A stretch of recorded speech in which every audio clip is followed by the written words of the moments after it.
기도하고 시작하겠습니다. 아버지 하나님 감사드립니다. 살아계셔서 세상을 아무리 살펴봐도 소망이 보이지 않는데 절망의 캄캄한 어두움 밖에는 죄와 악이 무성한 세상, 우리가 살아가면서 어디서 소망을 찾겠습니까? 우리를 창조하신 하나님께서 살아계시다는 사실 때문에 저희들 소망이 있습니다. 우리가 기도하면 들으시고 또 우리에게 말씀해 주셔서 우리가 어떻게 살아야 하는지, 어느 길로 가야 하는지, 어떤 일을 해야 하는지 말씀해 주셔서 감사드립니다. 오늘날 너무나 많은 하나님의 말씀의 종들이 방황하고 있고 설교가 무엇인지도 알지 못한 채 설교하는 그런 어리석음을 범하고 있지만 그러한 가운데도 우리에게 설교가 무엇인지 말씀해 주셔서 감사드립니다. 저희들 늘 하나님의 말씀을 읽고 또 묵상하고 이 말씀을 지키면서 하나님께서 어떻게 우리에게 말씀하시는지 하나님의 음성에 귀를 기울이는 저희들 될 수 있도록 저희들에게 겸손과 또 마음의 여유와 순종할 수 있는 믿음을 더해 주시옵소서. 이 시간도 저희들 하나님께서 부족한 종을 통하여 말씀하시는 하나님의 음성을 듣기 원합니다. 말씀해 주시옵소서. 우리가 함께 듣겠습니다. 감사드리며 예수님 이름으로 기도하옵나이다. 아멘. 예, 설교학의 뒤에 제가 칠판에다 써놨죠. 설교학.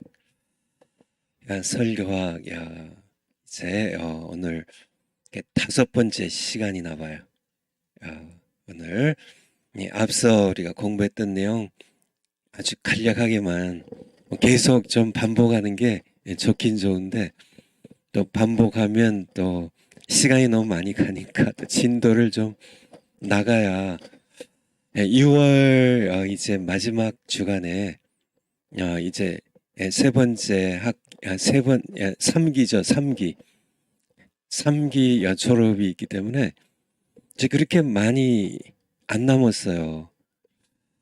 많이 안 남았어요. 아마 오늘까지 합해서 아마 6번 정도 강의하면 끝날 것 같은데요.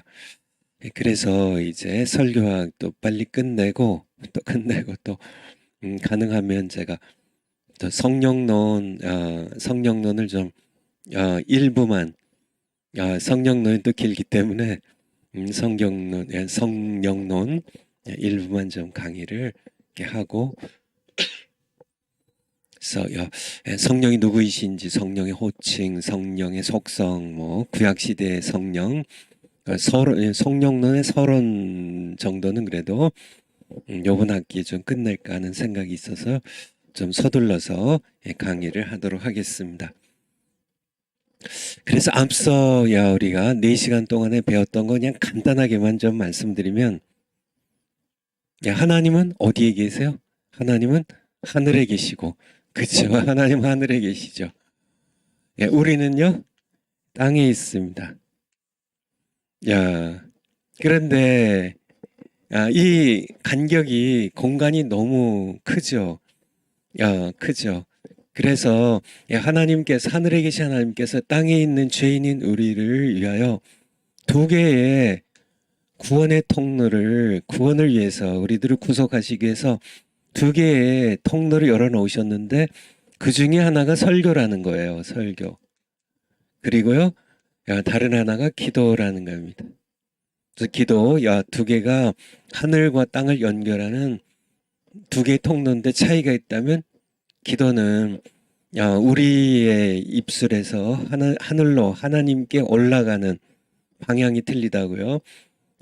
설교는 하나님께서 말씀을 땅에 임하게 하시는 성경 구절들은 이렇게 찾아 봤었고요.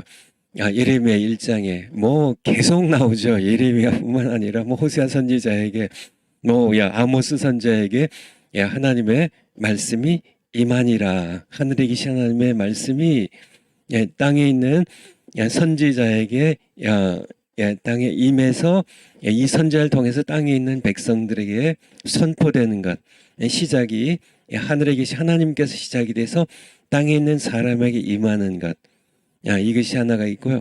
다른 하나는 이제 구원받은 하나님의 백성들이 땅에서 하늘에 계신 하나님께, 주기도문에서도요, 하늘에 계신 우리 아버지요, 땅에 있는 우리가요, 하늘에 계신 우리 하늘 아버지께 기도로 두 개의 하나님의 은혜의 통로예요. 그래서 설교는 하늘과 땅을 연결하는 통로가 되지 아니한다면 설교가 아니라는 얘기예요. 하지만은 오늘날 수많은 목사님들이 땅에 설교를 한다고요. 땅에 있는 목사님이 땅에 있는 이제 교인들에게 이렇게 말씀을 준비해서 이렇게 하는 거는 강연이지 설교가 아니라고요. 시작이 하늘에서 시작이 돼야 돼요. 하나님께서 땅에 있는 백성들에게 아무개 목사님을 통하여 전하실 말씀이 하늘에서 임해야 된다는, 그렇지 않으면은 그것은 설교가 아닙니다. 그래서 설교에 중요한 것이 대언이라고요. 대언. 땅에 있는 목사님이 땅에서 준비해 가지고 땅에 있는 이렇게 성도들에게 설교한다면 그건 대언이 아니죠. 자기 설교고 이거는 설교가 아니라는 얘기예요. 대언이 돼야 된다고요. 대언이. 예레미야 선지자를 이렇게 1장에서 부르시면서 슬프도소이다. 선지자로 이 땅에 설교자로 세우셨다고 하나님 말씀하시니까 이 예레미야가 뭐라 그러죠? 슬프도소이다.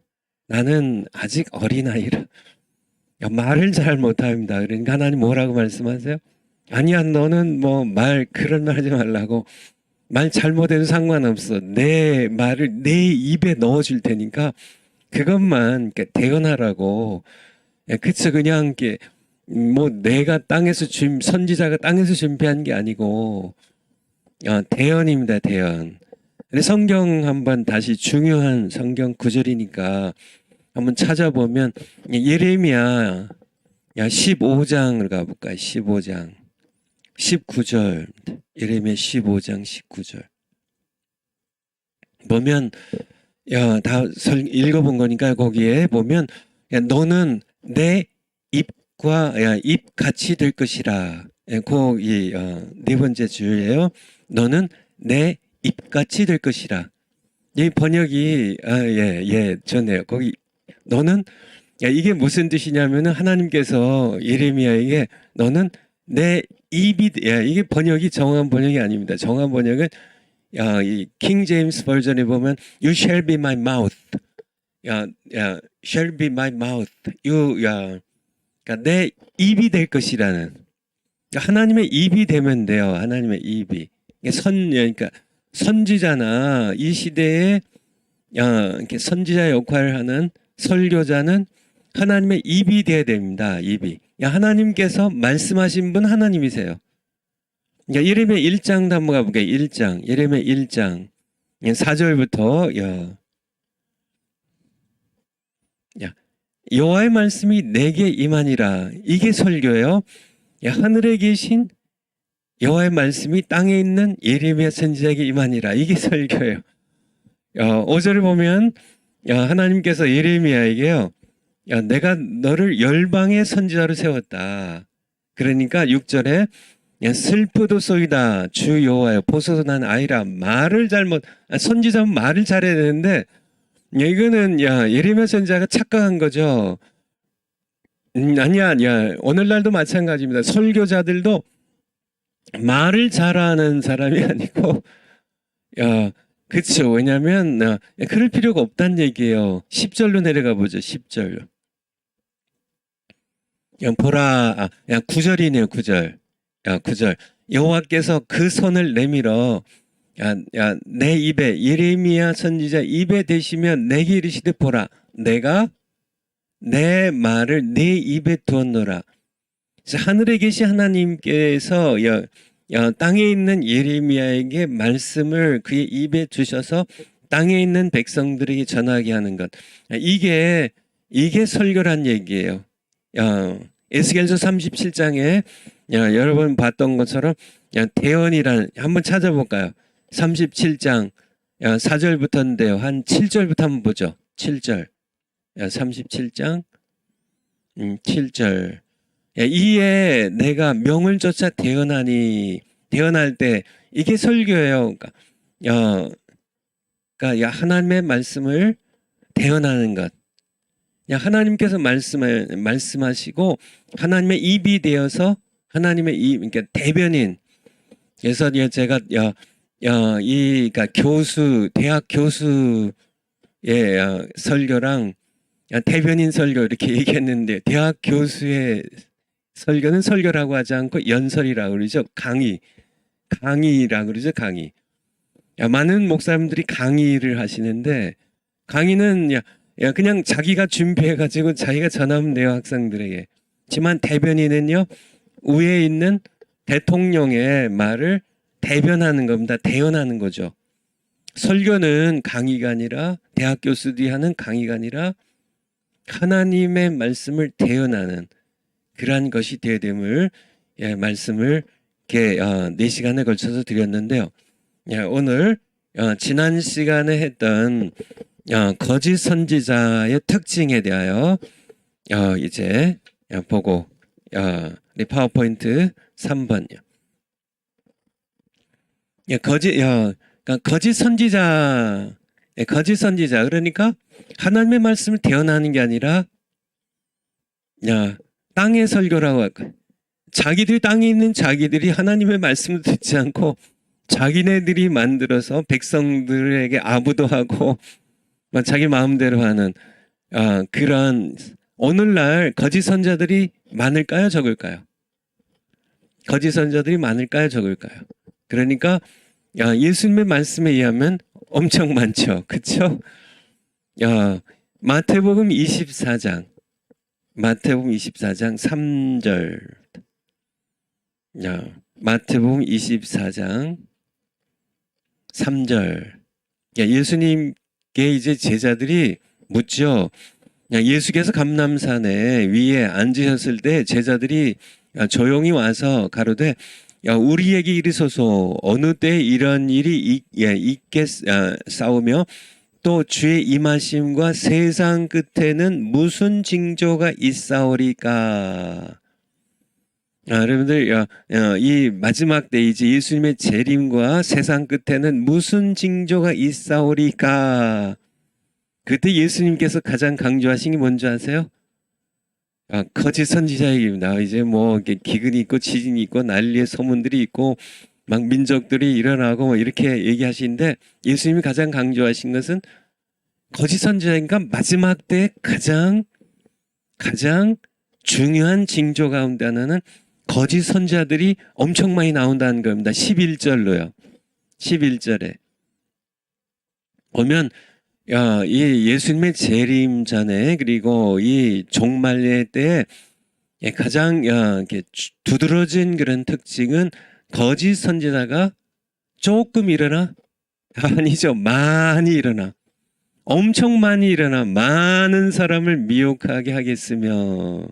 그렇죠. 24절로 내려갈까요? 이건 지난 시간에 봤지만은 예수님이 강조하셨다는 24장 24절.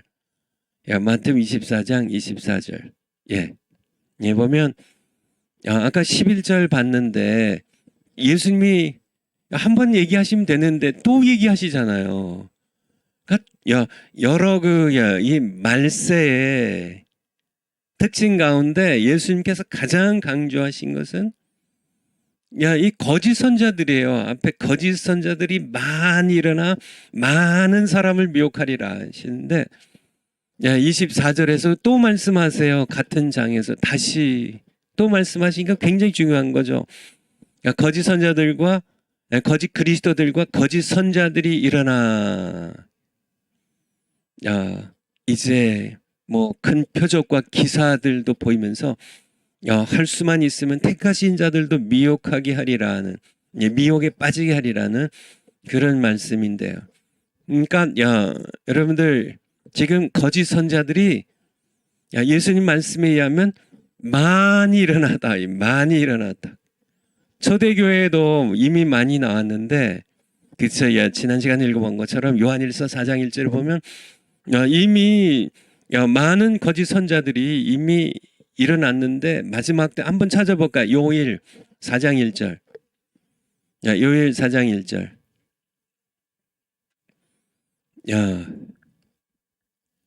사랑하는 자들아 영을 다 믿지 말고 오직 영들이 하나님께 속하였나 시험하라. 많은 거짓 선자가 세상에 나왔음이니라. 이 초대교회들도 이미 많이 나왔는데 예수님께서는 마지막 때에 많은 거짓 선자들이 많이 일어나 많은 사람을 미혹하리라고 이렇게 말씀하셨는데 지금은 얼마나 많을까?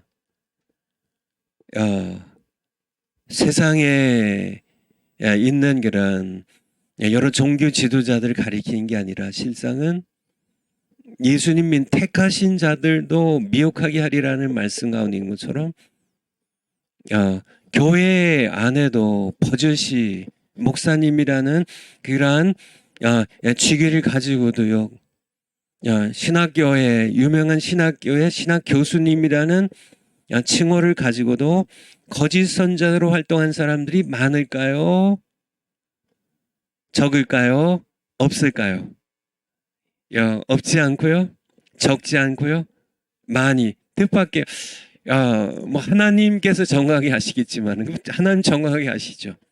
성도님들 여러분들도 미혹될 수 있다는 얘기예요. 미혹될 수 있다는 얘기예요.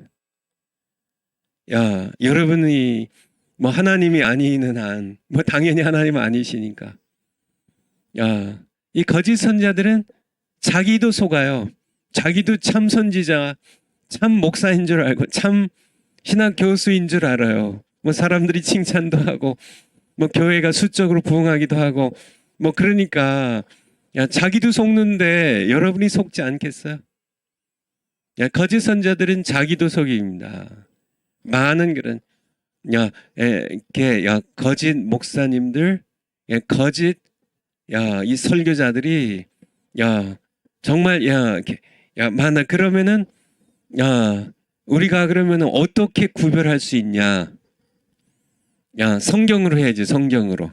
거짓 선지자들 다 가르쳐 주셨어. 이런 사람들은 거짓 선지자야. 그렇게 가르쳐 주셨어요. 바로 거짓 선지자의 특징이 4가지가 있는데요. 그렇죠. 당연히 뭐 하늘과 땅을 연결하지 않는 선지자지만은 4가지가 있는데 첫 번째 거짓 선지자의 4가지 특징입니다. 첫 번째가 거짓 선지자들은 백성에게 아부를 해요. 거짓 선지자니까 같지만은 하늘의 하나님의 진리를 선포하는 게 아니라 땅에서 그래서 이게 다른 특징으로 회개를 외치지 않아요. 본인도 회개할 줄 모르고요. 하나님께서는 계속 회개하라고 말씀하시잖아요. 예수님께서 공생에 시작하시면서 처음 외치신 말씀도 회개하라거든요. 마태복음 4장 17절에 회개하라고 계속 하나님께서는 선지자들 통하여 회개하고 내게 돌아오라고 회개하라고 계속 말씀하시는데 우상 숭배를 회개하라고 말씀하시고 계속 회개하라고 말씀하시는데 잖아요. 거짓 선지자들은 백성들에게 아부하기 때문에 백성들이 싫어하는 죄를 지적하지 않고 당신 죄인입니다. 회개하고 하나님께 돌아오세요. 그렇게 해요. 당신 동성애 회개입니다. 지금 수많은 미국의 목사님들, 전 세계 목사님들, 유럽의 목사님들이 동성애에 대하여 동성애 연애하는 그런 남자가 무슨 학문 선교를 하고 이루 말할 수 없이 추잡한 그런 성생활을 그렇게 더럽게 해도 목사님들이 그거 죄니까 회개하라고 외치질 않습니다. 회개라고 외치지 않아요. 오히려 동성애자들 이렇게 남자와 남자를 결혼시켜주고요. 결혼식 주례하고 목사님들이요. 유럽에서 미국에서 빌비제리를 하고 있습니다. 결혼시켜줘요. 그리고 동성애자들 그들을 죄인이라고 이렇게 하면은 무식한 무식한 목사, 사람을 존중할 줄 모르는 그런 그냥 이렇게 물상식한 목사 그렇게 취급을 하는 그런 그들이 바로 거짓 선지자들이죠. 회개하라고 외치질 않습니다. 문재인 대통령을 향하여 당신이 회개하라고 이승만 대통령을 통하여 건국한 이 자랑스러운 대한민국을 망치고 있으니까 회개하라고 외치질 않아요. 수많은 목사님들이 외치질 않습니다. 거짓 선자들이죠. 백성에게 아부하고 왕에게, 대통령에게, 권세 있는 자에게 아부하는, 이게 거짓 선자들의 특징입니다. 성경에 그냥 다 나와 있는 내용이에요. 제가 얘기한 게 아니라 성경의 거짓 선자들의 특징, 성경 뭐 이렇게 찾아본 거지만은 일부만 좀 다시 찾아보겠습니다. 예레미야 6장 13절. 예레미야 6장 13절. 6장 13절. 이는 그들이 가장 작은 자로부터 큰 자까지 다 탐람하며 선지자로부터 제사장까지 다 거짓을 해갑니다. 그들이 내 백성의 상처를 심상히 고쳐주며 말하기를 평강하다 평강하다 하나 평강이 없도다. 이들이 뭘 해요? 이들이 뭘 해요? 백성에게 아부하는 겁니다. 이 상처라는 것은 죄를 지어서 하나님께 이렇게 징계를 받은 그런 상처거든요. 근데 괜찮다. 아니요. 괜찮은 게 아닌데. 예레미야 30장 12절. 평강한 게 아닌데요. 30장 12절. 예레미야 30장 12절. 그러니까 백성이 지금 평강한 게 아니잖아요. 나 여호와가 말하노라 네 상처는 고칠 수 없고 네 창상은 중하도다. 하나님께서는 중하다고 이거를 선포하는 선지자가 참 선지자인데 앞서서 우리가 6장에서 봤던 이 거짓 선자들 뭐라 그래요? 상처를 그냥 대수롭지 않게 고쳐주면서 괜찮습니다. 이거 심한 거 아니에요. 그냥 그렇게 죄악을 지적하지 않고 백성들에게 아부하는 설교. 에스겔서 22장 27절. 에스겔서 22장 27절. 그 가운데 그 방백들은 이 방백들입니다. 무슨 국회의원들, 장관들, 대통령들은 방백들, 국가 지도자들은 식물을 삼키는 일이 같아서 불의의 일을 취하려고 피를 흘려 영혼을 멸하거늘. 28절에 그러면 선지자들이 어떻게 되나요? 대통령을 향하여, 장관을 향하여, 국회의원들을 향하여 당신들 회개하라고, 당신들 죄를 회개하지 아니하면 하나님은 심판을, 징계를 받을 것이라고 그렇게 외쳐야 되는데 선지자들이 뭐라 그래요? 그 선지자들이 그들을 위하여 죄를 짓고 백성들을 이제 멸망시키는 그들을 위하여 회를 치라고 회치를 해줘요. 회치를. 이게 다 정치가 이런 거지요. 잘하고 있습니다. 문 대통령 잘하고 있습니다. 그렇게 김정은 위대한 지도자입니다. 이 시대에 이런 식으로 회를 칠해주는 거짓 선자들이죠. 아부를 해요. 그러니까 거짓 선지자의 첫 번째 특징은 백성의 죄를 지적하고 회개하라고 하지 않고 백성들에게 아부하는. 오늘날 목사님들 가운데 백성들의 죄를 백성들이 탈세를 하고 백성들이 불륜을 범하고 불륜을 범해도요. 그것에 대해서 그거는 죄입니다. 회개하세요, 장로님. 회개하지 않으시면은 당신 하나님께 심판받을 겁니다. 장로직 이제 그만 수행하시고 하나님 앞에 회개한 다음에 용서받고 다시 하세요. 이렇게 외치지 않고 장로님들이 뭐 불법으로 돈을 벌건 뭐 불륜을 행하건 뭐 권사님들이 성도님들이 뭐 동성애를 하건 뭐 세상에서 정말 하나님 사랑한 것보다 세상을 더 사랑하면서 그렇게 살아도 죄라고 외치지 않고 회개하라고 외치지 않는 목사님들은 그렇죠. 성도들에게 돈 있는 자들, 힘 있는 자들에게 아부하게 바쁜 목사님들.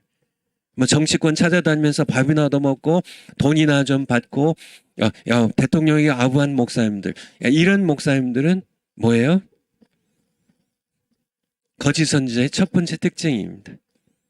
회개를 외치지 않아요. 회개를 외치지 않아요. 우리 주변에 얼마나 많은가요? 예수님 말씀하셨잖아요. 마태복음 24장 11절에 말씀하셨잖아요. 이 마지막 때에는요, 거짓 선자들이 많이 일어날 것이라. 많이 일어날 것이요. 많은 사람들을 미혹할 것이라. 여러분들 미혹당하시면 안 됩니다.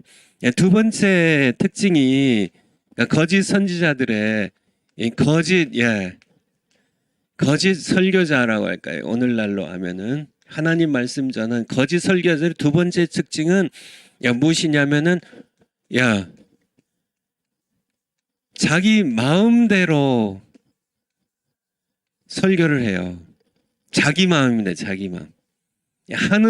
하나님께로부터 말씀이 임해서 그 말씀 전하는 게 아니라 자기 마음대로 설교를 자기가 낑낑대고 설교 본문을 찾아가지고 오늘 다음 주일에는 어디 창세기에서 할까 아니면은 뭐 에베소서에서 할까 시편에서 할까 뒤적뒤적 하면서 뭐 좋은 거 없을까 하고 뭐 그렇게 한번 히트 치려고 뭐 이렇게 성도들 관심이나 끌고 칭찬이나 듣고 또 한 주 때우려고 하는 그런 심보로 자기 마음대로 하는 성경 구절 이렇게 좀 찾아보죠. 이게 굉장히 심각하니까요. 예레미야 14장 14절부터. 예레미야 14장 14절. 하나님께서 다 말씀하시는데요. 여호와께서 내게 이르시되 선지자들이 내 이름으로 거짓 예언을 하는도다. 이름은 하나님의 말씀 전한다고 그래요. 그런데 하나님께서 말씀하시기 거짓을 예언하는데 나는 그들을 보내지 아니하였고 그들에게 명하거나 하늘에 있는 내가 그들에게 말씀을 주거나 말씀을 주지 아니하였거늘 그들이 거짓 계시와 복술과 허탄한 것과 자기 마음의 속임으로 너에게 예언하는도다. 이게 자기 마음에 자기도 속고 남도 속이는 그래서 함께 멸망의 길을 걸어가는 15절 마찬가지죠. 그러므로 내가 보내지 아니하였어도 내 이름으로 예언하여 이르기를 칼과 기근이 이 땅에 이르지 아니하리라 하는 하나님께서는 지금 심판을 죄악에 대해 회개하고 돌아오지 않으면 심판하실 것을 예레미야 참선자를 통해 말씀하시는데 이 거짓 선지자들은요 아니래요. 이르지 아니한대요. 그러니까 이 거짓 선자들이 얼마나 17절로 가보죠.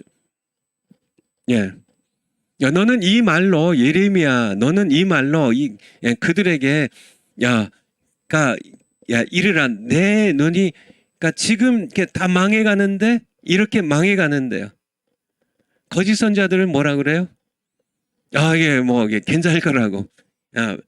이게 뭐 평강이다. 뭐 하나님의 심판 임하지 않는다.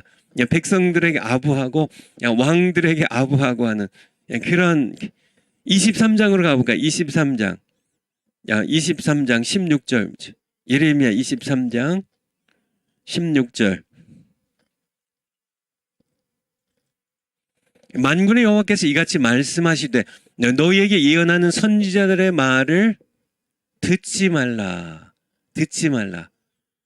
여러분들, 오늘날, 이 말씀은 지금도 동일하게 유효한 말씀입니다. 지금 강단에서 설교하는 목사님들의 말을 듣지 말라고. 그들은 너희에게 헛된 것을 가르치나니, 그들의 말한 묵시가 자기 마음으로 말미암은 것이요. 제가 두 번째 특징에 쓴 것처럼 이건 제가 한 게 아니라 하나님 말씀, 자기 마음으로 말면 하늘에 계신 하나님의 말씀이 예레미야에게 임하고 호세아에게 임하고, 이 말씀이 계속 이렇게 이렇게 학개에게 임하고 스바냐에게 임하고, 이게 모든 선지자의 전할 말은 하늘과 땅을 연결한 말씀인데요. 하늘에 계신 하나님과 땅에 계신 그의 백성 사이를 연결하는 통로가 되는 설교를 해야 되는데, 다 땅에 있는 자기의 마음으로 자기가 낑낑대고 어디 할까 머리 굴려가지고 본문 준비하고, 그리고 또 내용을 자기가 이렇게 설교집 뒤지고 여러 책들 뒤적뒤적 거려가지고 자기가 준비해서 자기가 전하면 이거는 설교가 아닙니다. 이게 거짓 선지자라는 얘기. 자기 마음으로 말미암은 여호와의 입에서 나온 것이 아니니라는. 이게 중요한 거니까 또 찾아보죠. 에스겔서 13장. 1절부터 몇 절만 보죠. 여호와의 말씀이 내게 임하였거라서 이게 설교예요. 하늘에 계신 여호와의 말씀이 땅에 있는 에스겔 선지자, 이 바벨론 땅에 포로로 사로잡혀간 이 땅에 있는 에스겔에게 임하여 가라사대 2절에 인자야 너는 이스라엘에 예언하는 선지자들 쳐서 예언하되 자기 마음에서 나는 대로 예언하는 자들이 말하기를. 그러니까 예레미야, 그러니까 에스겔 선지자와 이 거짓 선지자의 차이가 뭐예요? 에스겔에게는 하나님의 말씀, 하늘에 계신 하나님의 말씀이 땅에 있는 에스겔에게 임하여서, 이게 설교입니다.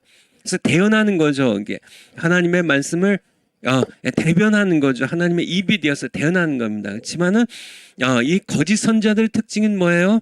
땅에 있는 하나님에 계신 하나님과는 상관없어요. 다 성경을 인용하긴 하지만은 자기 마음대로 자기가 정해서 자기 마음에서 나는 대로 예언하는, 자에게 말하기를 너희는 여호와의 말씀을 들으라. 이게 3절을 마찬가지죠. 주의 말씀에 본 것이 없이 하나님께로 본 것이 없이 자기 심령에 따라 예언하는 우매한 선지자들. 3절에도 말씀하기 시작하잖아요. 그러니까 이렇게 자기의 심령을 따라 자기 마음에서 나오는 대로 자기가 알아서 한, 이게 거짓 선지자의 두 번째 특징이에요. 세 번째, 거짓 선지자의 세 번째 특징은 전부 자기 이익인데, 전부 자기 탐욕과 나태 사람들입니다. 하나님의 일에 나태하고 자기의 탐욕의 일만 열심하는, 자기 이익에 늘 이렇게 충실한 그런, 이게 거짓 선자들 특징입니다. 이사야서 56장 9절, 이사야서 56장 9절. 하나님께서 이사 선지자를 통해서 선포하신 거죠. 들이 짐승들아, 산림 중에 짐승들아 다 와서 삼키라. 누구를 삼킬까요? 거짓 선지자들 삼키라. 하나님께서 얼마나 속이 터지신지. 그 파수꾼들은 소경이요. 오늘날 목사들이 다 영적 소경입니다. 다 무지해요. 하나님을 잘 몰라요. 벙어리 개예요.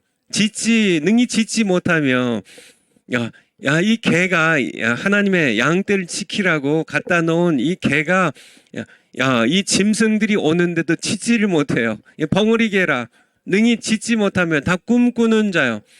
누운 자요. 누워서 그냥 빈둥빈둥하고 하나님의 일에 열심을 내지 아니하는 자고 잠자기를 좋아하는 자니. 11절, 이 개들은 하나님께서 얼마나 속이 상하신지 아시겠죠. 이 개들은 탐욕이 심하여 족한 줄을 알지 못한 자요. 그들은 몰각한 지각이 없는 그런 목자들이라. 다 자기 길로 돌이키며 어디 있는 자든지 무엇을 탐해요? 자기 이만 도모하며, 자기 이익만 도모하는. 그러니까 이게 세 번째 특징이에요. 오늘날 이렇게 설교한 목사님들, 여러분들 아시는 분들이 계시면 이름을 한번 다 써보세요. 아무개 다 써보고, 이 네 가지 특징인데요. 정말 회개를 외치는지, 회개를 외치는 백성들에게 아부하지 않고 죄를 지적하며 회개를 외치는 분이면 동그라미, 외치지 않는 분이면 X 그렇게 하시고요. 두 번째, 정말 이분이 정말 하나님의 말씀을 음성을 성경을 읽고 기도하면서 하나님의 음성을 듣고 하나님께서 하늘에서 계신 하나님께서 땅에 있는 백성에게 그 시간에 그 장소에서 전하기 원하는 그 말씀을 듣고 전달하는 대변인 노릇을 하는지, 아니면 대학 교수처럼 자기가 자기 마음에 우러나는 대로 이번에는 어떤 강의 할까, 그러니까 강의 준비하듯이 설교를 하는 그런 분이라면은 X. 아니 그분 그쵸. 그러니까 뭐야 되나, 그러니까 그런 분이면 거짓 선지자. 이 특징들이, 거짓 선지자 특징이 첫 번째, 그러니까 회개를 외치지 않는 분인지, 회개를 외치는 분인지, 그리고 정말 이렇게 하나님의 음성을 듣고 전달한 대변인인지, 아니면 자기가 원하는 설교를 이렇게 자기 마음대로 뭐 이렇게 자기 마음대로 하는 것이 하는 목사인지, 그렇게 한번 체크를 한번 해보세요. 세 번째 특징이 자기만 도모합니다. 정말 참된 목사님은 양들을 위하여 자기 목숨을 내놓을 수 있는, 예수님께서 나는 선한 목자라, 요한복음 10장이에요. 나는 양들을 위하여 목숨을 버리거니와. 사꾼은 그렇지 않다고요. 사꾼은 늑대가 오는 것을 보면 도망칩니다. 양도 자기 것이 아니고요, 자기 이익만 도모하는, 양들 이용해가지고 자기 밥 벌어 먹고 사는 그런 사꾼 목사들은 결코 그렇게 하지 않습니다. 짖지 못한 벙어리 개처럼 자기 이익만 도모하는, 자기 명예나 구하고 자기의 성공의 욕심만 있어가지고 백성들 이용해가지고 양들 이용해서 그렇게 자기 이름이나 내고 하는 그런 목사님들을 바로 세 번째 거짓 선지자들의 특징이에요. 그러니까 에스겔서도 한번 찾아볼게요. 에스겔서 34장. 에스겔서 34장 1절부터. 여호와의 말씀이 내게 임하여 가라사대. 이게 설교라고요. 2절에 인자야 너는 이스라엘 목자들을 쳐서 예언하라. 그들 곧 목자들에게 예언하여 이르기를 주 여호와의 말씀에 자기만 먹이는 이스라엘 목자들은. 이게 진짜 설교예요. 에스겔은 하나님께서 자기에게 주신 말씀 그대로 전하는 겁니다. 이게 설교예요. 이 설교입니다. 근데 이 설교에 이제 에스겔을 통해서 주신 하나님의 진짜 설교의 말씀 가운데 목자들을 쳐서 예언하라고요. 그 내용이 자기만 먹이는 이스라엘 목자들은 화 있을진저, 목자들이 양의 무리를 먹이는 것이 마땅치 아니하냐. 그러니까 이게 세 번째 특징이에요. 그러니까 양들을 위하여 자기가 굶더라도 양들을 먹여야 되는데, 과거에 우리 목사님들, 제가 어렸을 때 목사님들 보면 자기가 먹을 거 없어도 가난한 그런 이 성도들 집에 찾아다니면서 이렇게 먹을 것도 좀 자기 이렇게 성미로, 이렇게 옛날에 성미가 있었잖아요. 요즘 젊은 분들은 모르겠지만은 연세 드신 분들은 다 알죠. 이제 저희 어머님도 늘 성미를 떴던, 성미가 이렇게 자루가 있어요. 이렇게 예수 믿는 가정다 성미 자루가 있어요. 옛날에 이게 돈이 없잖아요. 돈이 거의 이게 없고, 그러니까 헌금을 이렇게 낼 이렇게 돈들이 이게 별로 없으니까 주로 이제 성미로 이렇게 헌금들 많이 하셨죠. 그래서 이제 이제 뭐 보리쌀이나 쌀을 풀 때마다 이제 밥하기 위해서요. 아침, 점심, 저녁 풀 때마다 식구마다 하나씩 이렇게 퍼요. 식구마다 하나씩. 그래서 일주일 동안 모으고, 뭐 보름 동안 뭐 이렇게 모으고, 한 달 동안 모아가지고 갖다 이제 목사님 이제 드실 수 있도록 교회에게 드리죠. 목사님 이제 성미로 이제 목사님 때 갖다 모아다 드리면 목사님도 어떻게 하세요? 가난한 성도님들 가정에 다 퍼다 주세요. 자기 이렇게 자녀들이 굶는 한이 있어도 가난한 성도님들 다 퍼다 주시고 그것이 옛날에 목사님들의 참된 모습이죠. 자기 이익을 구하지 않고 성도들을 배고픈 성도들은 없나 이렇게 늘 이렇게 살피면서 굶고 정말 끼니를 이렇게 넘기는 그런 가족들이 없나 늘 살피고 그런지만은 거짓 선자들 특징입니다. 거짓 선자들 특징 자기 이익을 구하는 그리고 마지막으로 예수님 마태복음 7장에서 말씀하신 것처럼 악한 열매를 맺습니다. 그러니까 지난 시간에도 말씀드린 것처럼 싹이 나고 뭐 이파리가 이제 생기고 뭐 꽃이 피고 뭐 이럴 때까지 잘 몰라요. 거짓 선자들인지 참 선자인지 잘 몰라요. 그렇지만은 맨 끝에 보면은 열매가 악해요. 열매가 악해. 그러니까 이런 게 마지막에 보면은 결국은 이 악한 열매를 뭐 결국 이렇게 불륜을 범한다든지 목사님이요. 그래서 본인 이름뿐만 아니라 예수님의 이름을 더럽히고 하나님의 이름을 더럽히기도 하고 탐욕으로 그냥 교회를 망치기도 하고 뭐 여러 가지 자기 너무 성공에 집착해 가지고 그냥 교회를 막 이렇게 뭐 이렇게 꼭 그렇게 예배당 건물을 막 수백억씩 들여가지고 그렇게 지을 필요가 없는데 막 빚 내가지고 수백억씩 막 들여가지고 예배당 전원 다 감당을 못해가지고 교회를 어려움에 빠뜨린다든지 그게 다 악한 예배당 건물이 정화 목사님 보세요. 사랑제일교회 다 완전히 뭐 허물어져 가고 뭐 그냥 뭐 그래도 거기에 욕심내지 않잖아요. 먼저 하나님의 일을 하고 하나님의 백성들에게 말씀 먹이는데 집중하니까 교회가 지난 주일에도 보니까 교회가 이렇게 정말 이렇게 살아있는 교회의 모습을 느꼈는데요. 정말 살아있는 그런 교회의 모습을 보여주는 이 땅에 정말 귀한 교회입니다. 그렇지만은 거짓 선자들은 늘 끝에 가보면 이제 열매를 거둘 때 보면 악한 열매예요. 악한 열매. 그래서 이 네 가지 특징입니다. 이 네 가지 특징을 이렇게 보면 다 성경에 나와 있는 말씀이죠.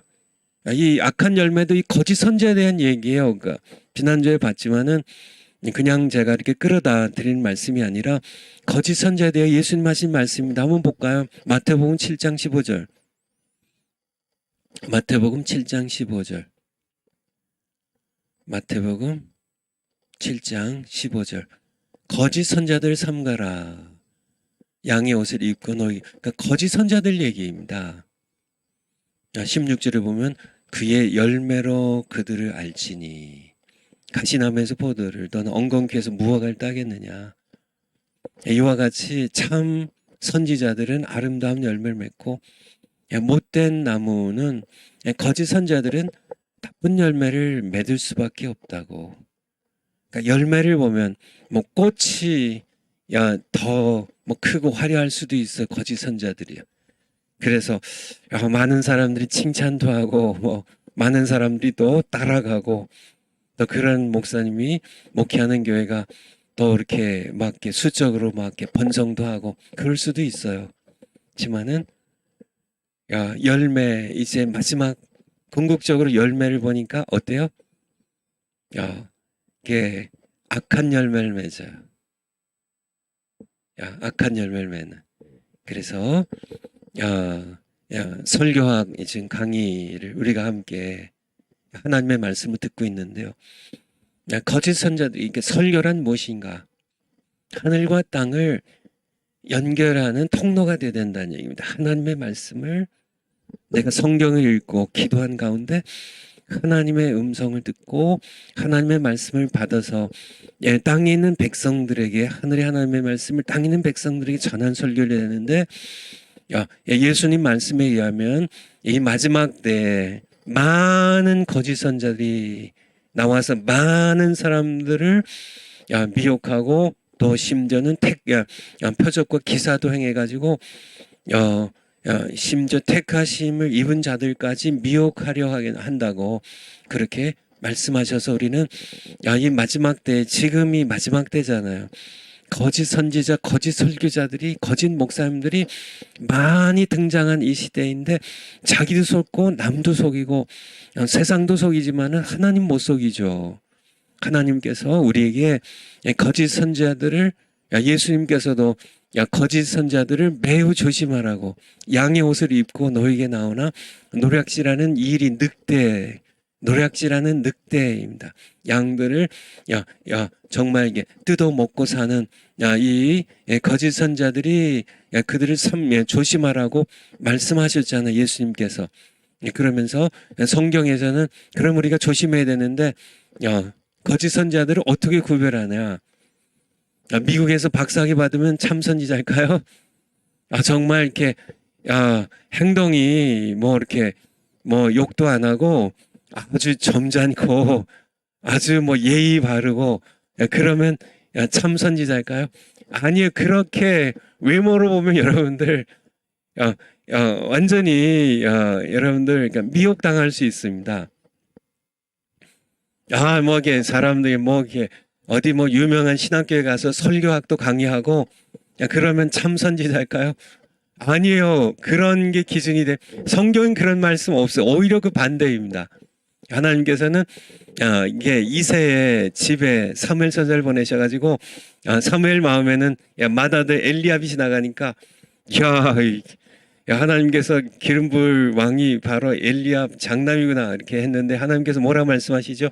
아니야, 난 벌써 그를 버렸어. 사람은 사무엘 너도 외모를 보거니와 나는 중심을 보느니라.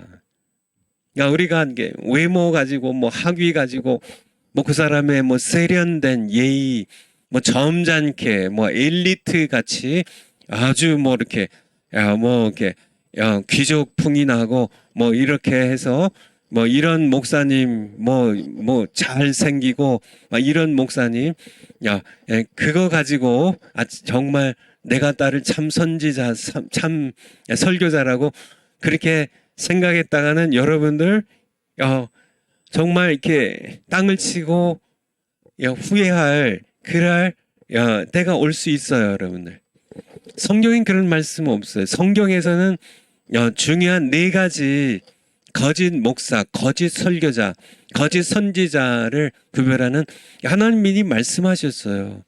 우리가 이렇게 분별해서 우리가 거짓 선지자들을 멀리 해야 되니까 그 참 선지자를 따라야 되니까 4가지가 뒤에 제가 성경 말씀 그대로예요. 거짓 선지자는 백성들에게 아부하기 때문에 왕들에게 아부하기 때문에 회개하라고 외치질 않아요. 세례 요한이 이 헤롯에게 당신 동생 빌립의 아내와 결혼한 건 죄입니다. 이게 참 선지자예요. 감옥에 가고 결국 목이 베어서 죽임을 당하지만은 이게 참 선지자입니다. 백성의 거짓 선지자들은 왕에게 아부하고요. 돈이 있고 권력 있고 성도들에게 아부하는 이게 첫 번째 특징이에요. 회개를 외치지 않습니다. 두 번째는요. 하늘과 땅을 하늘에 계신 하나님과 땅에 있는 백성을 연결한 설교가 아니라 자기 마음대로 해요. 자기 마음대로. 내가 보낸 적이 없고 내가 그에게 말을 준 적이 없는데 자기 마음대로 한다고요. 그리고 세 번째 특징이 자기 이익을 구래요. 자기 이익에 따라서 이렇게 장로 권사 세울 때도 자기 이익에 따라서 그렇게 자기 이익에 맞으면은 또 설교도 자기 이익에 따라서요. 자기 좋은 쪽으로, 자기 칭찬받는 쪽으로 그렇게 자기가 정말 비난과 비판과 욕을 먹어도 사람들의 대적을 당한다 할지라도 하나님께서 주신 말씀이면 자기가 손해를 보더라도 외쳐야 되는 게 참 선지자인데요. 늘 자기 이익을 먼저 구하는. 그리고 네 번째 특징이 결과를 맨 나중에 결과를 보면 악한 열매를 맺어요. 예수님의 말씀이죠. 예. 그래서 이렇게 네 가지 특징으로 한번 이렇게 목사님들을 이렇게 잘 분별해서 누가 참 선지자이고 누가 거짓 선지자인지, 누가 참된 목자고 누가 사꾼인지 이거를 분별하시는 여러분들 되시길 바랍니다. 파워포인트 다음 거요. 그러면 네 번째, 거짓 선자가 되지 않으려면 설교를 이렇게 준비하라 합니다. 다른 말씀이 아니라 하나님의 말씀을 땅에 전한 선지자가 되면 그건 참 선지자입니다. 그렇게 하려면요, 첫 번째, 오늘날 하나님께서는 기록된 그분의 말씀, 성경에 기록된 말씀을 통해 찾아오심으로 주야로 성경을 읽고 묵상하고 그 가운데 기록된 대로 다 지켜 행하라는 얘기입니다. 설교에 있어서도 평탄하고 형통한 길이 열릴 것이라는 얘기입니다. 그러니까 성경을 주야로, 그러니까 저도 이렇게 설교자로 30년 이상을 살았는데요. 지금까지 지금 강의하는 것까지 친다면 더 40년 가까이 제가 설교를 하면서 살았는데요. 그러니까 제가 이렇게 바쁠 때는요, 목회할 때 정신없이 바쁘죠. 신방하랴, 설교 준비하랴, 새벽 예배 인도하랴, 개업 예배, 돌 예배, 온갖 저기들 교회 행사들 다 하랴, 당회하랴, 재직하랴, 여러 가지 일들, 주보 만들랴, 여러 가지 목사님들이 북치고 장구치잖아요. 하다 보니까 어느덧 저를 볼 때 제가 이렇게 설교 준비를 위해서만 이렇게 성경을 읽더라고요. 저를 이렇게, 그러니까 제가 그러니까 성경 읽는 게 설교 준비를 위해서만. 목회 초기에 제가 그렇게 했거든요. 그러니까 그냥 저도 땅에 설교를 했습니다. 하늘과 땅을 연결하는 설교를 하지 않고 목회 초기에 10년도 넘게요. 한 대략 제가 정확하게 좀 기록을 해놓은 게 아니어서 정확하지 않지만은 대략 한 4, 5년 정도는 제가 땅에 설교를 했어요. 이게 설교가 아니죠. 제가 그저 낑낑대고 제가 다음 주에 어떤 데 설교할까 제가 몇 번 말씀드렸잖아요. 저도 그런 거짓 선지자 노릇을 했습니다. 제 마음이 그렇진 않았지만은 실제로는 그게예요. 제가 하고 싶은 설교, 제 마음에서 일어나는 설교를 제가 하나님께 제가 이렇게 하늘에 계신 하나님께 원하신 설교가 무엇인지를 제가 기도하고 또 주시고 제가 받아서 땅에 있는 백성들이 전한 게 아니라 왜냐면 제가 배운 설교는 그런 거였으니까 저에게 가르쳐 주신 설교학의 교수님들도 그렇고 또 이렇게 주변의 목사님들 다 그렇게 하니까 저도 그냥 그렇게 준비를 했었죠. 그러면서 제가 성경을 바쁘다 보니까 성경을 제가 늘 이렇게 안 읽고요. 그러니까 저의 영혼을 위해 제가 설교와 상관없이 저의 영혼을 위해서 제가 성경을 읽는 시간은 거의 없어지고요. 그냥 다음 주 설교 뭐하지? 내일 새벽 예배 설교 뭐하지? 수요 예배 설교 뭐하지? 그 설교할 거리를 찾기 위해서만 성경 읽는 저의 모습을 발견하게 됐죠. 그러면서 제가 회개하고 저의 영혼을 위하여 설교와 상관없이요. 저도 하나님의 양이고 제가 설교만 하기 위해서 성경을 이렇게 그거는 이용하는 거죠.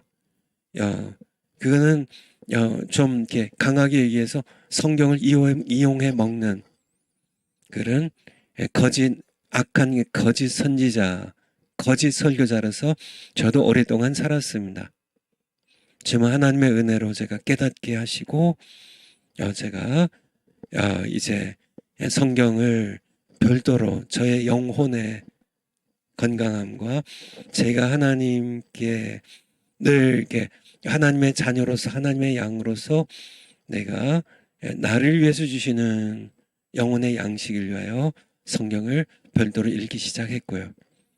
그리고 더 설교를 준비하는 거는 성경을 뒤적거리지 않고 기도하면서 하나님께서 성경을 어떤 본문을 통하여 어떻게 설교하기 원하시는지 기도하는 가운데 제가 이렇게 하나님께 받아서 땅에 전하는 그런 설교를 하기 시작했는데 그러면서 또 한 10여 년 하다가 제가 은퇴를 했는데 뭐 제가 간증을 다 한 내용들이니까 제가 바뀌었는데 그게 가능할까 말씀하시는데 하나님은 살아계세요.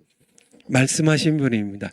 예레미야에게 말씀하신 하나님께서 오늘날 침묵하실까요? 아니에요. 성령 하나님을 통하여 지금은 더 쉽게 더 많이 하나님의 종들에게 성령의 감동을 통하여 직접 제가 하나님의 음성을 딱 2번 들었습니다. 하나님의 음성으로 들은 건 2번이고요. 중국의 우르무치 가서 선교 갔다가 또 제가 금식 기도원에 올라갔다가 이렇게 딱 한 번씩 2번 들었는데 그 외에는 성령을 통하여 늘 감동으로 주시는데요. 분별해야 되죠. 정광 목사님도 이렇게 분별하신다고 말씀하신 것처럼 감동이 왔는데 이건 전부 다 성령이 주신 거야.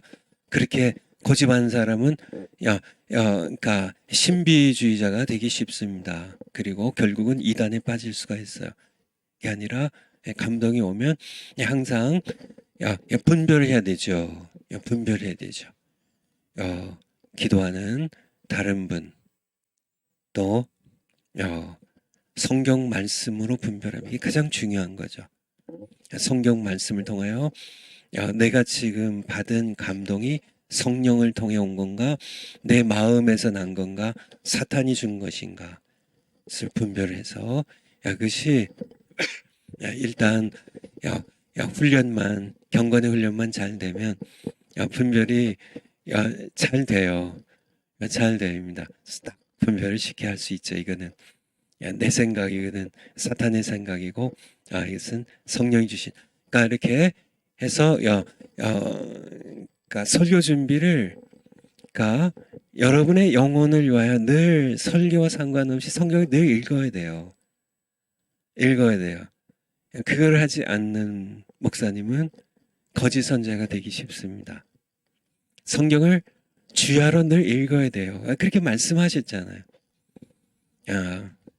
주야로 이 율법책을 내 입에서 떠나지 말게 하며 그것을 주야로 묵상하여 낮과 밤으로 주야로 항상이란 뜻이죠. 늘 묵상하여 그 가운데 기록한 대로 다 지켜 행하라고 그리하면 내 길이 평탄하게 될 것이라 내가 형통하리라 말씀하셨는데 성경을 늘 읽어야 됩니다. 그러면 하나님께서 그러니까 내가 성경을 뒤적거리고 설교거리를 찾는 게 아니라 성경을 내가 주야로 늘 읽으면 하나님께서 성도들에게 설교할 본문과 내용을 주세요. 이게 바뀌어야 되죠. 파워포인트로요. 그러니까 거짓 선자가 되지 않으려면 설교를 이렇게 준비해. 제가 이렇게 지난 시간에도 이렇게 끝부분에 말씀드린 것처럼 이거는 뭐 제가 이렇게 뭐 탁상 공론으로 머릿속으로 이렇게 생각해낸 게 아니라 하나님께서 은혜로 저를 인도하셔서 제가 이렇게 준비했기 때문에 이게 간증으로 하나님께서 주신 은혜의 간증으로 드릴 말씀입니다. 설교와 상관없이 늘 내가 성경 말씀을 주야로 읽고 묵상하고 그 가운데 기록한 대로 지켜 행하면 됩니다. 그러면 설교가 이렇게 제가 해보니까 그래요. 설교가 그러니까 하나님께서 주시는 말씀이 늘 있어서 이렇게 그 말씀을 이렇게 전하다가 요즘도 마찬가지고 요즘도 뭐 오살리에 가거나 뭐 이렇게 가끔 설교하게 되면 기도하면 하나님께서 주시죠. 둘째, 이 두 가지가 항상 병행이 돼야 됩니다. 성경과 기도. 여러분들, 요게 두 가지 통로예요. 그러니까 성경의 설교, 이거랑 기도인데요. 말씀하신 하나님께서 그의 백성에게 선포하기 원하신 말씀을 나에게 주실 때까지 기도하며 기다리라. 땅에 있는 내가 또 하나의 통로가 열려 있잖아요. 하나님께로 땅에서 올라가는 통로죠. 하나님께 기도하면서 다음 주일에 어떤 말씀 할까요? 오살리 집회에서 어떤 말씀 전할까요? 기도하면서 기다리라입니다. 기다리는 것이 중요해요. 기다리면 그러니까 너무나 많은 목사님들이 기다리질 못하죠. 기다리질 못해 그냥 자기가 해버려요. 기다리질 못. 근데 기다려야 돼요. 기다려야 돼요. 그래서 제가 기억이 정확하진 않지만은 제가 오래전에 들은 어떤 분의 간증인데요.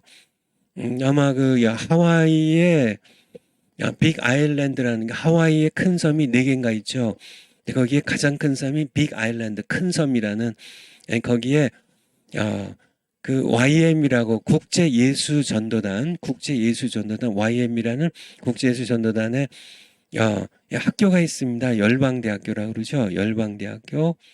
거기에서 섬기는 어떤 관계들 섬기는 어떤 목사님의 얘기인데 이분은 그러니까 이제 어떤 교회에 가서 이제 설교 부탁을 받으면 그러니까 이렇게 이제 거짓 선자가 되지 않기 위해서 늘 성경을 읽고 묵상하고 기도하면서 하나님께 주신 말씀 전하는데 이제 그러니까 이 목사님이 이제 초청을 받아서 어느 교회 가서 이제 앞에 앉았는데 이제 이 목사님 초청한 이제 목사님이 이제 뭐 아무개 목사님 뭐 이렇게 나오시 설교하겠습니다. 근데 이 목사님이 나오시질 않는 거예요. 초청받은 목사님이 설교하셔야 되는데. 그래서 이렇게 재촉하니까 이제 나와서 하신 말씀이 아직 하나님께서 내게 전할 말씀 주시지 않아서 아직 기다리고 있습니다. 그러니까 제가 이게 오래전에 이렇게 들은 얘기인데 실제 얘기입니다 이게. 네, 이런 목사님이 참 설교자예요. 그러니까 물론 이렇게 미리 좀 이렇게 하나님께 성경 늘 읽고 주야로 읽고 이렇게 미리 기도해서 받아가지고 마음의 준비를 해서 나가는 게 그게 이제 그러니까 보통의 방법이죠. 그러니까 그게 이제 이렇게 늘 이제 일상적으로 일어나는 일이지만은 어떤 때는 하나님께서 뭐 골탕 먹이시려고 하시는 건 아니겠지만은 그 자리에 뭐 초청은 받아서 가긴 가는데 그래서 가서 앉았는데도 아직 안 주시네. 이제 뭐 찬송이 끝나고 기도가 끝나고 이제 나가서 이제 설교를 해야 되는데도 본문도 안 주시고 아직 설교 내용도 안 주셨어요. 그럼 어떻게 될까요? 기다려야 된다는 거죠. 그러니까 기다리지 못해서 망한 인물, 성경의 인물 가운데 기다리지 못해서 망한 인물 하면 누가 생각나세요? 사울 왕이 생각나시죠? 사울 왕. 성경 한번 가서 찾아볼까요? 사무엘상 13장 5절부터입니다. 사무엘상 13장 5절. 블레셋과의 전쟁이 일어났거든요.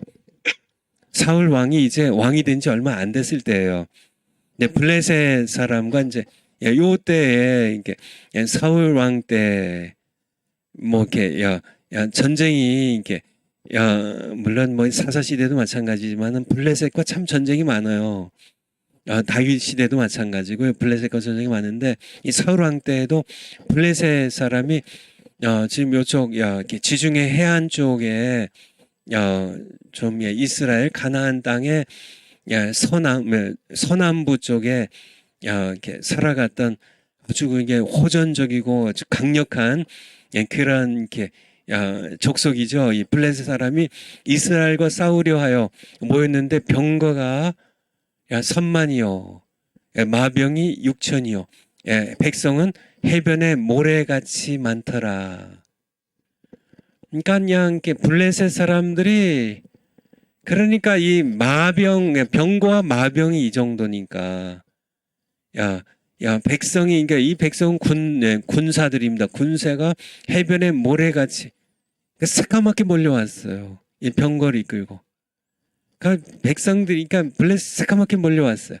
그러니까 6절에 보면 이스라엘 사람들이 위급함을 보고 절박하여, 막 굴에, 숲에, 바위 틈에, 은밀한 곳과 구덩이에 막 숨었어요. 사울이 이제 왕이 됐는데요. 왕으로서 이제 멋지게 승리한 모습을 보여주는데, 블레셋 사람들이 뭐 새까맣게 해변에 모래알처럼 몰려왔으니까 백성들이 막 위급해가지고 막 뭐 덜덜 떨면서 막 이리저리 막 숨고 막, 심지어는 요단강 동편으로 7절에 어떤 히브리 사람들은 요단강 건너서 동편으로 막 피난도 가고요. 백성들이 이거 위급하니까 막 피난도 가고, 그런 상황 가운데에서 이렇게 8절에 좀 8절로 내려가 볼까요? 8절로. 사울이 사무엘 선지자의 정한 기한대로 이레를 기다리되, 이런 상황 가운데선 진짜 하루가 정말 입이 바짝바짝 마르고요. 그러니까 이제 그냥 자기가 왕인데요. 이게 책임감이 있으니까 자기가 이제 군대를 이끌고 싸워서 책임감이 있는데, 지금 그러니까 사울 왕에게 군대는 뭐 3천 뭐 이게 얼마 안 되고, 블레셋 사람들은 뭐 새까맣게 몰려왔고, 그냥 이게 뭐 이게 한시가 급한데, 사무엘이 이제 7일 후에 온다고. 근데 그 사울이 그래도 정한 기한까지 기다렸어요. 입이 바짝바짝 마르고 해도. 그런데 기다렸는데도 사무엘이 길갈로, 본부죠. 본부로 오지 아니하매 백성이 사울에게서 흩어지는지라. 그러니까 첫 번째, 사울이 기다리지 못했던 첫 번째 이유는, 군대가, 자기 휘하에 얼마 안 된 군대가 자기를 떠나요. 도망쳐요. 막 도망쳐요. 피난 가요. 막 은근히 슬쩍 하루 자고 일어나면 또 흩어지고 도망가고, 그래서 자꾸 흩어져요. 9절에 그래서 사울이 가로되 번제 화목제를 제물을 이리로 가져오라 하여, 자기가 그냥 번제를 드려버렸습니다. 드려버렸어요. 10절에 번제를 드리기를 필하자 사무엘이 온지라. 사울이 나가 맞으며 무난함에. 11절에 사무엘이 가로되 왕의 행한 것이 무엇이뇨. 사울이 가로되 백성은 나에게 흩어지고. 첫 번째 이유입니다. 그냥 왕이 해야 하는 게 아니라 제사장 선지자 사무엘이 해야 되는데요. 사무엘이 제사장이고 동시에 선지자죠. 해야 되는데, 그러니까 내가 그냥 할 수밖에 없었던 이유에 대한 변명입니다. 첫 번째, 백성은 나에게 흩어지고. 두 번째, 당신은 정한 날에 오지 아니하고. 전부 정당한 이유들이에요. 세 번째, 블레셋 사람은 믹마스에 모였음을 내가 보았으므로, 새까맣게 병걸 몰고 왔음을 보았으므로. 12절에 이에 내가 이르기를 블레셋 사람이 나를 치러 길갈로 내려오겠거늘. 막 이제 당장이라도 쳐들어 내려오겠는데 내가 하나님의 은혜를 간구치 못하였다 하고, 그래서 부득이하게 하여, 내가 이렇게 부득이해서 내가 이게 뭐 드리고 싶어서 한 게 아니라 부득이해서 번제를 드렸나이다. 사울 왕이요, 기다리지 못한 이유가 다 정당한 이유들이에요. 한편으로 보면 그쵸, 백성이, 군대가 몇 명 안 된 백성이 군대가 흩어지잖아요.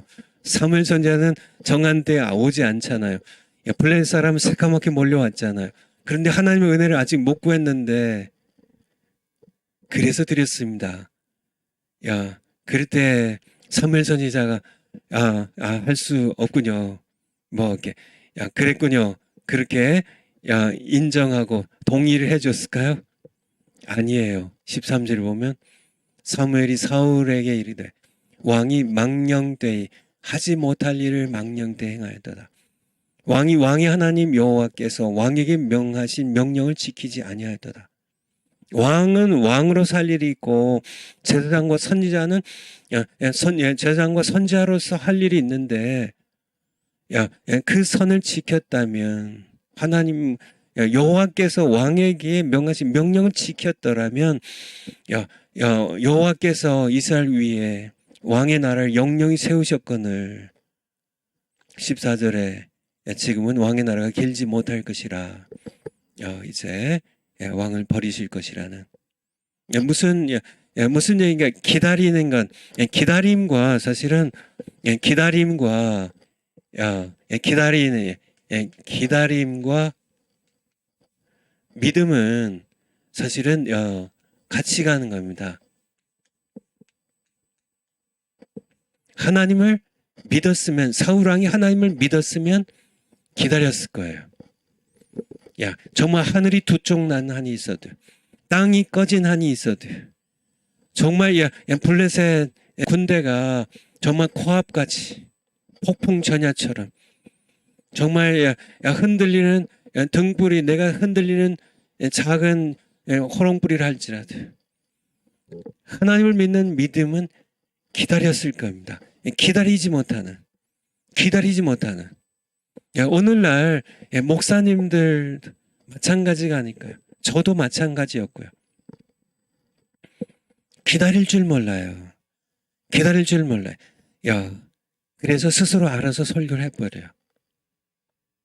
설교가 뭔지를 몰라서도 그렇게 하거니와 설교가 뭔지를 몰라요. 일단은 설교가 하나님과 백성을 연결하는 통로라는 것을 일단은 설교가 그런 것인지 몰라서 하는 설교자들도 많지만은 또 일부 소수의 목사님들은 그러니까 설교가 하나님의 말씀을 하늘에 계신 하나님의 말씀을 땅에 있는 백성들에게 전하는 것을 알매도 불구하고 기다릴 줄 몰라요.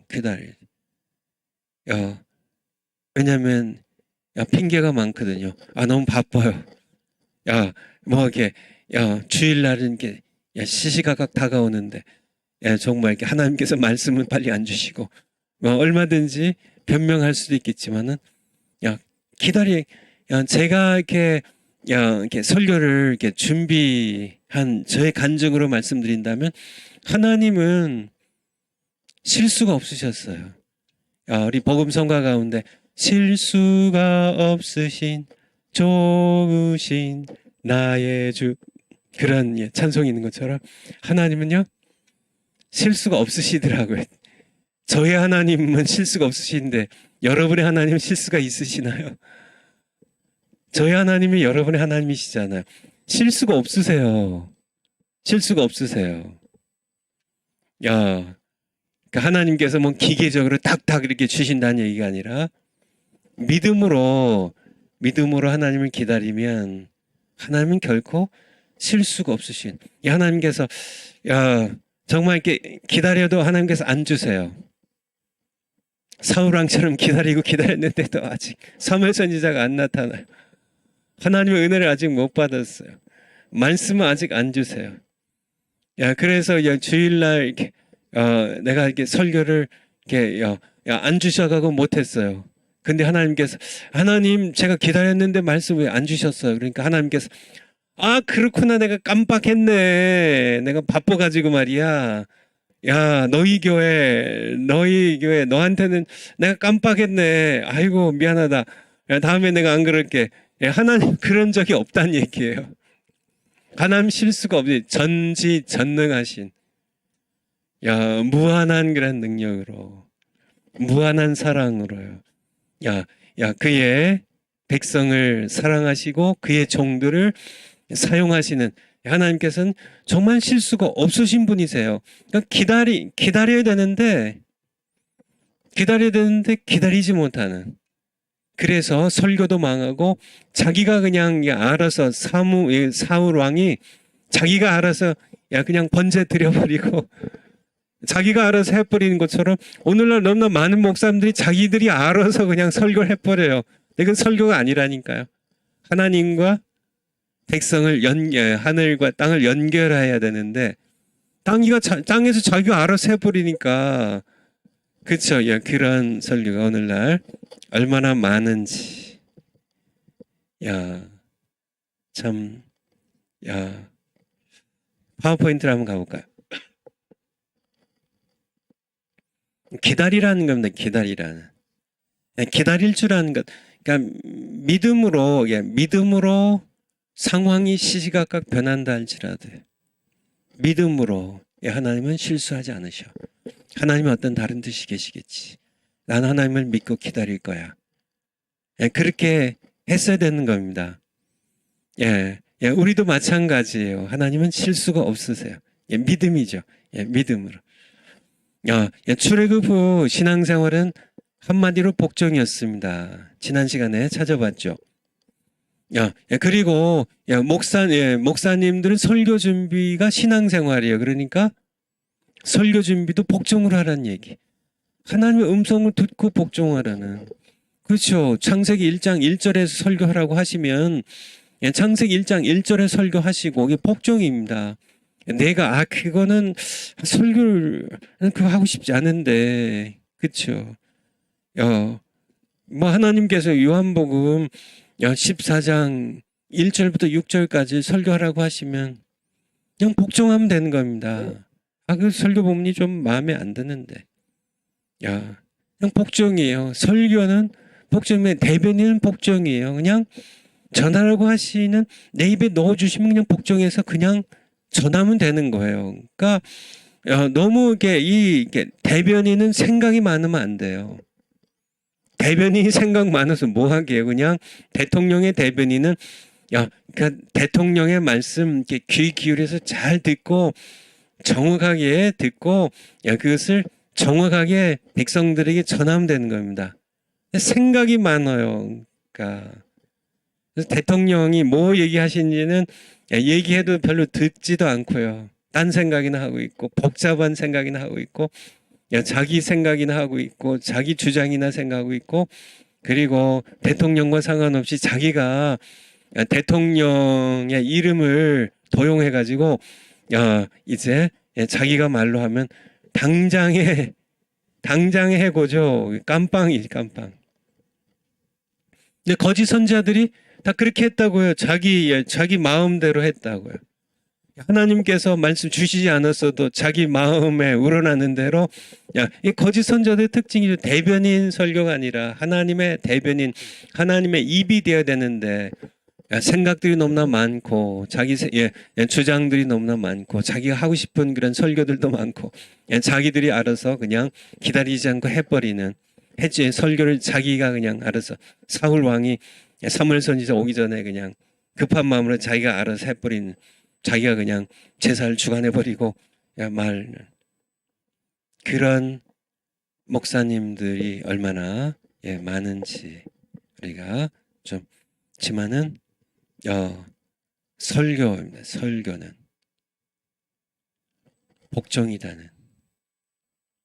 복종이라는 나도 설교자도 하나님께 복종해서 하나님 말씀 전하고 성도님들은요 주신 말씀에 또 복종해서 사는 것 이게 신앙생활이에요.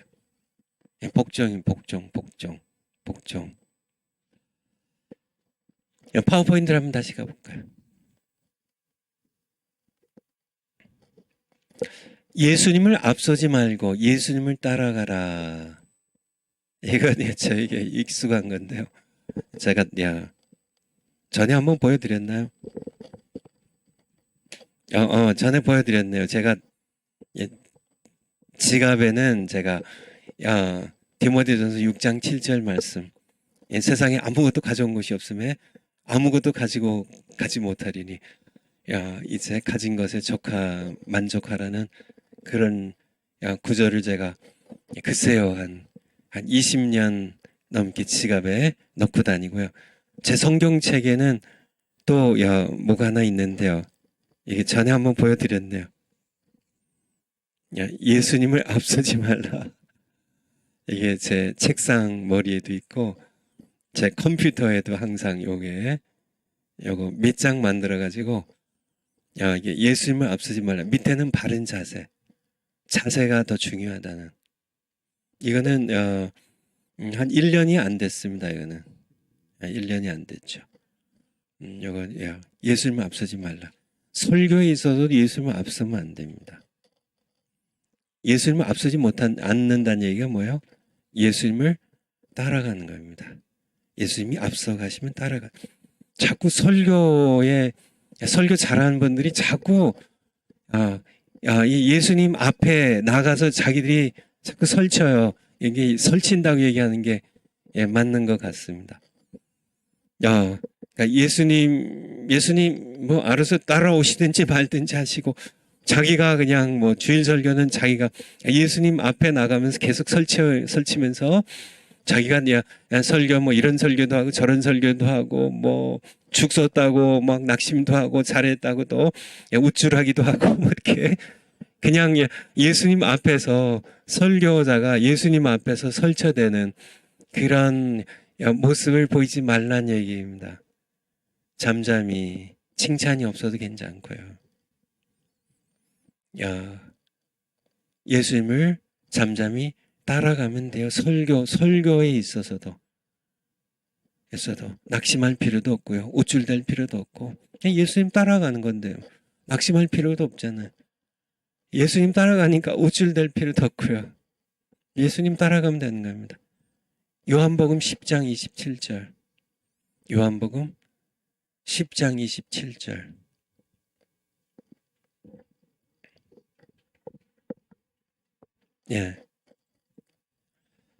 내 양은 내 음성을 들으며. 그러니까 설교도 마찬가지입니다. 설교자도 목사도 예수님께는 양이잖아요. 설교하기 전에 먼저 예수님의 음성을 들어야 돼요. 그래야 저희는 내 양은 나를 따르느니라. 나를 따른다고요. They follow me입니다. 예수님을 따라가는 거예요. 예수님이 예수님이 앞서 가시면 예수님의 음성을 듣고 따라가야 돼. 이게 참 설교자, 참 목사고 참 선지자예요. 그리고 참된 양입니다. 26절에 보면 너희가 내 양이 아니므로 믿지 아니한도다. 그러니까 믿지 않고 듣지 않고 따르지 않아요. 예수님, 그러니까 성도들뿐만 아니라 목사님들도 마찬가지입니다. 정말 예수님의 양이 아닌 목사님들은 예수님의 음성 듣지 않고요. 예수님을 따르지도 않고 예수를 믿지도 않아요. 너희가 내 양이 아니므로. 바리새인들, 대제사장들, 장로들에게 예수님 하신 말씀입니다. 너희가 대제사장인지 모르겠지만, 너희가 바리새인지 모르겠지만, 너희가 서기관이고, 너희가 성경학자 인지 모르겠지만은 너희가 내 양이 아니므로 나를 믿지 아니하고 내 음성도 듣지 않고 나를 따르지 않는다고. 너희와 달리 내 양은 내게 속한 목사는, 내게 속한 양, 내게 속한 성도들은 내 음성을 듣고 나를 따른다고. 나는 그들을 안다고. 여러분들 이게 굉장히 중요한 겁니다. 설교자로서 설교할 때 예수님의 음성을 듣고 예수님은 앞서 설쳐대지 마세요. 여러분들이 앞서 예수님 기다리지 않고 그냥 자기가 그냥 설교 본문 정해가지고 자기가 설교 내용 채워가지고 여러 설교집 여러 책들 뒤적여가지고 설교 준비해서 여러분들이 설교하면 그거는 설쳐대는 겁니다. 그거는 설교가 아니에요. 그거는 나의 강연이지. 파워포인트. 그러므로 설교를 준비할 때 능동적이 돼요. 내가 주도하지 말고 하나님의 말씀하실 때 종이 주인의 말을 듣듯이 수동적으로 들으라는 얘기입니다. 하늘에 하나님의 말씀을 내가 먼저 듣고, 그쵸? 듣고 대변인이 되어서 땅에 전해야 되는데 내가 너무 이렇게 설치면은 능동적으로 어디에서 내가 할까? 이게 사울 왕이 그냥 자기가 알아서 번제 그냥 드려버리고 마는 것처럼 기다리지 못하고 그렇게 하면 안 된다는 얘기예요. 좀 제발 이렇게 능동적이 되지 말고 정말 말씀에 순종하는 것은 능동적이 되시고 하나님의 말씀 일단 내게 임하면 그 말씀을 전할 때에는 열정으로 전하되 좀 이렇게 설교를 준비할 때는 내가 뭐 이렇게 내 마음에서 우러나는 대로 아부하는 게 아니고 정말 내 이익을 구하는 게 아니라면 그렇게 설칠 필요 없잖아요.